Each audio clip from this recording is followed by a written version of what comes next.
For 50 years, Brian May has been celebrated as one of rock's greatest guitarists, the architect behind Queen's distinctive sound, and a loyal bandmate who helped keep Freddie Mercury's legacy alive.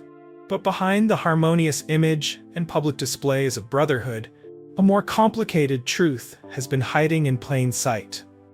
Now, shocking details are emerging about the tension that simmered between May and one of his famous bandmates, a relationship marked by creative clashes, personality conflicts, and moments of genuine animosity that the band managed to keep hidden from fans for decades.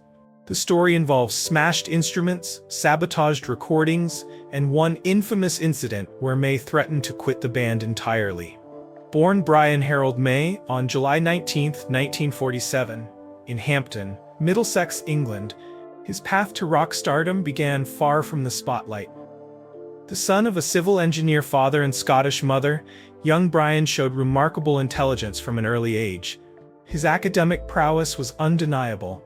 He excelled in physics and mathematics, eventually earning a Bachelor of Science degree in physics from Imperial College London. But alongside his scientific mind, another passion was developing: music. May's childhood wasn't just about academics. His parents noticed his musical talent early, particularly his perfect pitch.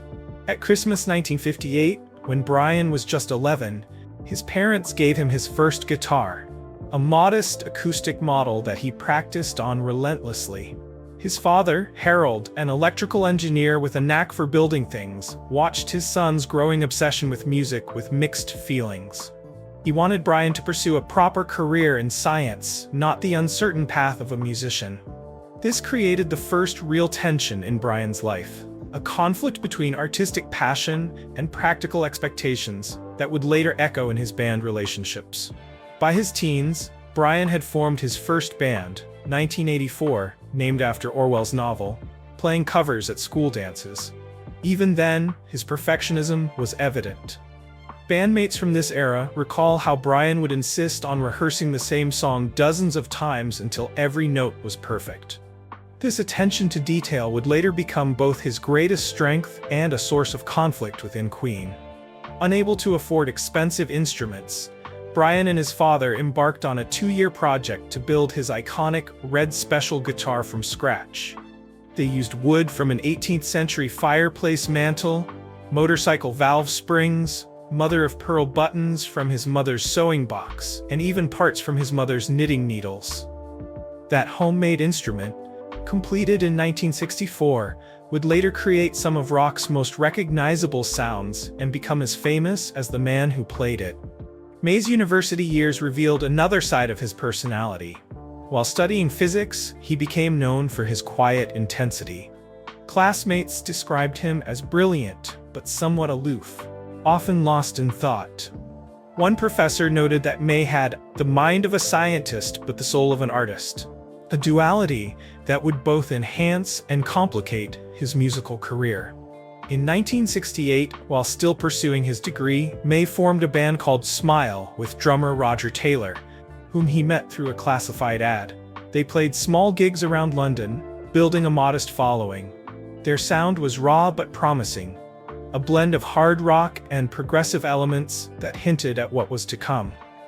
Then in 1970, everything changed when a flamboyant art student named Farouk Bulsara approached them after a show at Imperial College.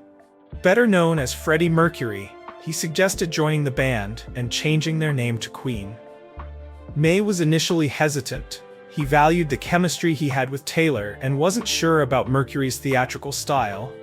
But after one jam session, May was convinced. Mercury's 4-octave vocal range and magnetic stage presence were undeniable. With the addition of quiet, steady bassist John Deacon in 1971, the classic Queen lineup was complete. The early days of Queen were marked by struggle and determination. They were rejected by multiple record labels before finally signing with EMI in 1973. Their self-titled debut album received mixed reviews, but May's guitar work was singled out for praise. During this period, the band lived together in a cramped flat in London, surviving on beans and toast while pouring every penny into their music. May later recalled this as one of the happiest times in the band's history.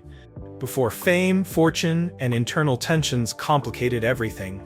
On the surface, Queen appeared to be the perfect band. 4 uniquely talented musicians, creating a sound that was greater than the sum of its parts. May's intricate guitar work, Mercury's operatic vocals, Taylor's powerful drumming, and Deacon's steady bass formed a musical chemistry that seemed unbreakable. Their early albums showed promise, but it was 1975's A Night at the Opera featuring Bohemian Rhapsody that catapulted them to superstardom.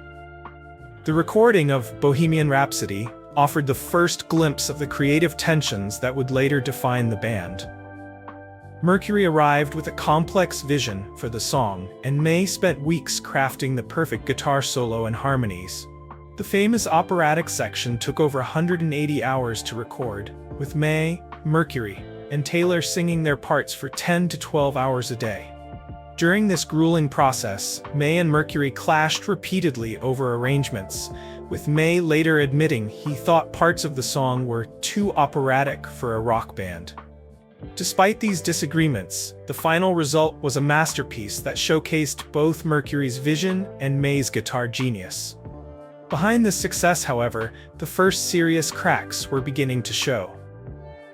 While May has always publicly praised Mercury's genius, those close to the band noticed a growing tension between the guitarist and bassist John Deacon.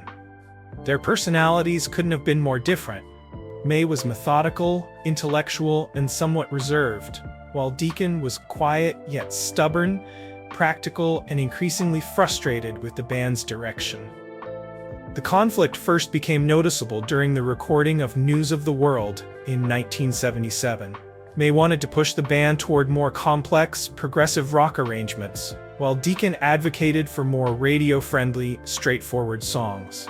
During one particularly heated studio session at Wessex Studios in London, May reportedly stormed out after Deacon criticized his guitar solo on Spread Your Wings as unnecessarily complicated. Producer Mike Stone had to mediate between them, and the tension was so thick that Mercury and Taylor left the studio to avoid being caught in the crossfire. This wasn't just a creative disagreement, it reflected fundamentally different philosophies about music. May, with his background in physics, approached songwriting almost mathematically, creating complex harmonies and counterpoints. Deacon, who had studied electronics, preferred clean, efficient compositions with no wasted notes. These differences extended to their personalities. May was passionate and sometimes temperamental, while Deacon was reserved but immovable once he'd made up his mind. By 1978, the band's success had brought wealth and all its complications. May purchased a 19th-century mansion in Surrey, filling it with Victorian furniture and astronomical equipment for his ongoing interest in astrophysics. Deacon, meanwhile, lived in a modest house in southwest London and drove a family sedan while investing his money carefully. Their lifestyles, like their musical tastes, were moving in opposite directions. Queen's sound was evolving, incorporating disco elements in songs like Another One Bites the Dust, written by Deacon and initially resisted by May. During a band meeting at Musicland Studios in Munich in 1980, May reportedly called the song disco trash and argued against recording it. Mercury sided with Deacon, and the bassist's composition became one of Queen's biggest hits, selling over 7 million copies and reaching #1 on the Billboard Hot 100. The success only deepened the creative divide between them. The most revealing incident came during a 1979 interview that has since been largely forgotten. When asked about band dynamics, May praised Mercury's creativity and Taylor's energy before pausing awkwardly when the interviewer mentioned Deacon. After a moment, he simply said, "John keeps us grounded," with a tight smile that didn't reach his eyes. Watching the footage now, the tension is palpable. By the early 1980s, the tension had evolved into something more personal.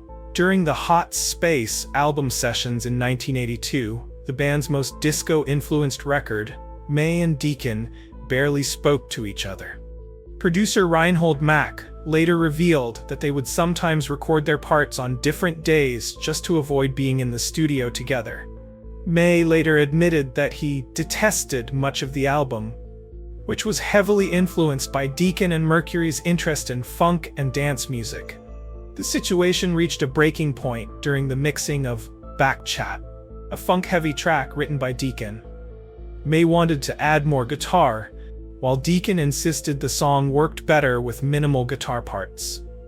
According to studio engineer Mac, the argument became so heated that May threatened to quit the band. Mercury had to intervene, suggesting a compromise where May's guitar was featured prominently in the middle section but remained subdued elsewhere. Neither musician was happy with the result. This period coincided with personal struggles for May.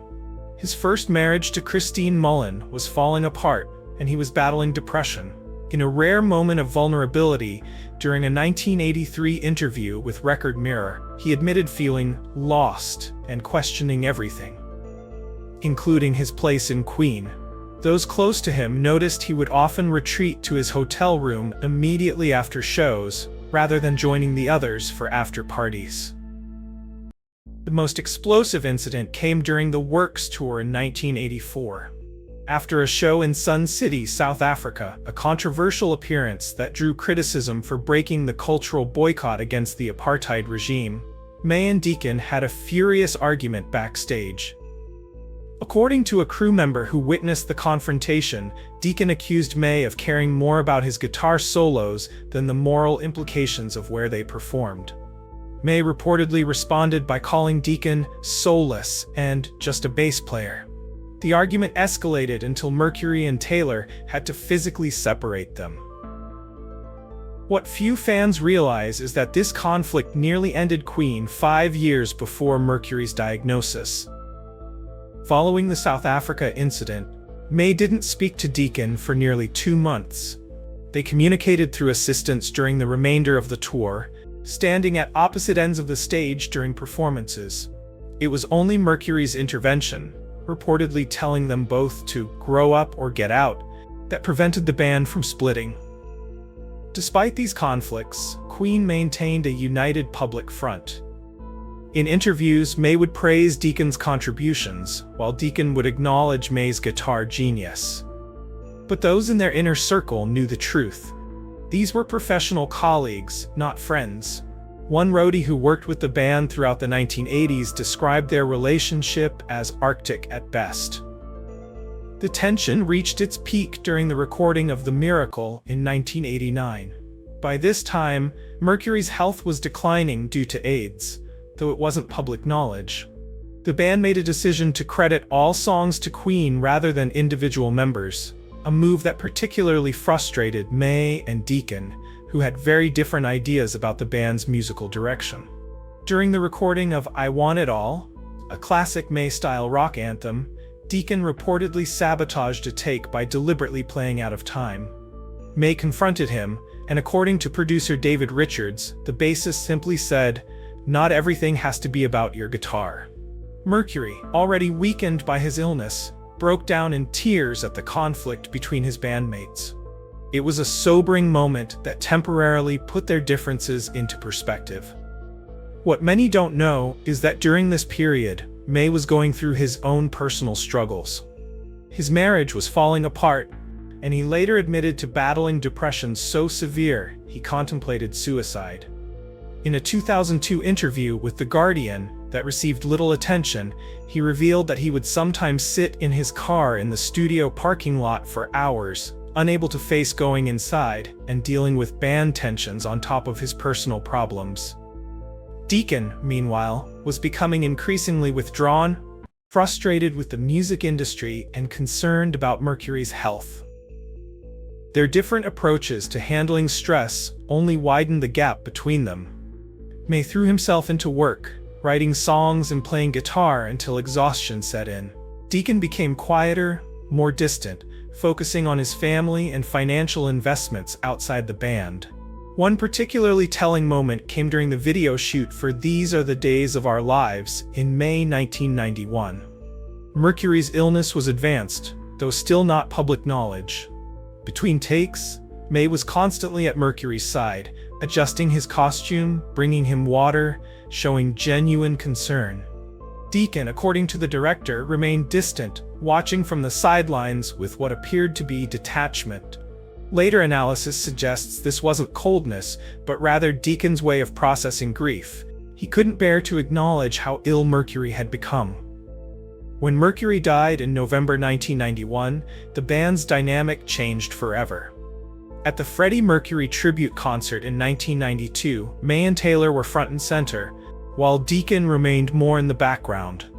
This pattern would continue in the years that followed. May and Taylor kept Queen's legacy alive through various projects, while Deacon retreated from public life entirely. What few people know is that after Mercury's funeral, May reached out to Deacon, suggesting they try to reconcile for the sake of the band's legacy. According to May's personal assistant, Deacon declined, saying simply, "Without Freddie, there is no Queen." This response deeply hurt May, who interpreted it as Deacon dismissing his and Taylor's contributions to the band. The final break came in 1997 after recording No One But You, Only the Good Die Young, the last song to feature all three surviving members of Queen. During the session, May and Deacon argued over the bass line, with May suggesting changes that Deacon refused to make. According to the studio engineer, Deacon finally said, "This is the last time you'll ever tell me what to play," packed up his bass, and left. Shortly after, he announced his retirement from music. He hasn't performed with May and Taylor since, declining to participate in any Queen-related activities, including their induction into the Rock and Roll Hall of Fame in 2001. In the decades since, May has occasionally made cryptic comments about Deacon. In a 2014 interview with Rolling Stone, when asked about their relationship, May said, "We don't have any contact with John. He doesn't want to be in that arena anymore. He's completely retired from any kind of social contact." The coldness in his tone was unmistakable. In another interview in 2018, he referred to Queen as the three of us, meaning himself, Taylor, and Mercury, notably excluding Deacon from the band's legacy. What makes this feud particularly interesting is how successfully it was hidden from the public for so long. While bands like the Beatles and the Eagles had well-publicized conflicts, Queen maintained an image of unity, even when the reality was quite different. May and Deacon were professionals who never let their personal feelings interfere with the music, at least not obviously. In 2020, a former sound engineer for Queen released previously unheard studio outtakes that revealed the extent of the tension. In one clip from the A Kind of Magic sessions in 1986, May can be heard saying, "If he changes my arrangement one more time, I'm walking out." Though no names are mentioned, context makes it clear he was referring to Deacon. Perhaps the most revealing insight comes from Mercury himself. In one of his final interviews in 1991, he was asked about band dynamics. With characteristic wit, he replied, "Darling, we're all married to each other, and like any marriage, sometimes you want to kill your spouse." When pressed specifically about May and Deacon, he became uncharacteristically serious, saying, "They're like fire and ice. Brian burns hot, John freezes over. It creates steam, and steam powers engines. That's Queen." Today at 76, Brian May continues to tour with Queen's Adam Lambert, has earned a PhD in astrophysics, campaigns for animal rights, and was knighted in 2023. In recent years, he softened his stance on Deacon somewhat, occasionally expressing hope that the bassist might one day rejoin them for a special occasion. But those close to the situation say this is unlikely. John Deacon, now 72, lives a quiet life in southwest London, has made no public appearances in over 20 years, and reportedly has little contact with his former bandmates. He's been spotted occasionally at local pubs or walking in parks, but refuses to discuss Queen with anyone who recognizes him. His son Robert once told a reporter that his father rarely even listens to music anymore, suggesting a complete break with his past. In a poignant twist, May keeps a photo of the original Queen lineup in his home studio, a reminder of what they created together despite their differences. During a rare reflective moment in a 2022 documentary, he paused when the interviewer mentioned Deacon, then said, "I wish things had been different. We made magic together." even when we could barely stand to be in the same room. The story of Brian May and John Deacon reminds us that even in the greatest bands, harmony on stage doesn't always translate to harmony off stage. Their ability to create timeless music despite their differences speaks to their professionalism and dedication to their craft. As May himself once said, "The show must go on." And for Queen, it always did, regardless of the tensions brewing behind the scenes.